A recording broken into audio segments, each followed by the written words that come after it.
Everyone, আজকে আমি আপনাদের সাথে এমন একটি কান্ট্রি নিয়ে কথা বলবো যেটি সম্পর্কে হয়তো আপনারা অনেকেই অজানা। কান্ট্রিটি হলো তিমুর লেস্টে। তিমুর লেস্টে দক্ষিণ পূর্ব এশিয়ায় অবস্থিত মালয় দ্বীপপুঞ্জের একটি কান্ট্রি।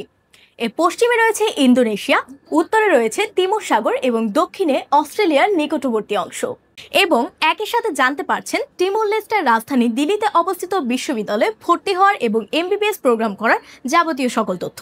এই বিশ্ববিদ্যালয়ে আপনি পাচ্ছেন সম্পূর্ণ ইংরেজি মাধ্যমে পড়াশোনার সুযোগ, আন্তর্জাতিক মানের শিক্ষা, আধুনিক ক্যাম্পাস, নিরাপদ হোস্টেল, অভিজ্ঞ ও প্রতিভাবান শিক্ষক মণ্ডলী এবং পড়াশোনার পাশাপাশি কাজের সুযোগ। এছাড়াও ইউএসএমএল প্ল্যাব সহ বিভিন্ন আন্তর্জাতিক লাইসেন্স এক্সামের প্রিপারেশন নেওয়ার সুযোগ। এই বিশ্ববিদ্যালয়টি ডাব্লিউডোমস, ইসিএফএমজি, ফেইমার, এনএমসি, জিএমসি সহ বিভিন্ন আন্তর্জাতিক সংস্থা দ্বারা স্বীকৃত। অর্থাৎ আপনি চাইলে ইউএসএ, ইউকে, ইউরোপের বিভিন্ন কান্ট্রিতে আপনার ক্যারিয়ার শুরু করতে পারেন। এমনকি আপনারা যারা চাচ্ছেন কম খরচে এমবিবিএস কোর্সটি সম্পন্ন করতে, তাদের জন্য কিন্তু এটি হতে পারে একমাত্র সাশ্রয়ী বিশ্ববিদ্যালয়। তাই এই বিষয়ে বিস্তারিত জানতে যোগাযোগ করুন আমাদের স্ক্রিনে থাকা নাম্বারে কিংবা চলে আসুন আমাদের অফিসে। ধন্যবাদ।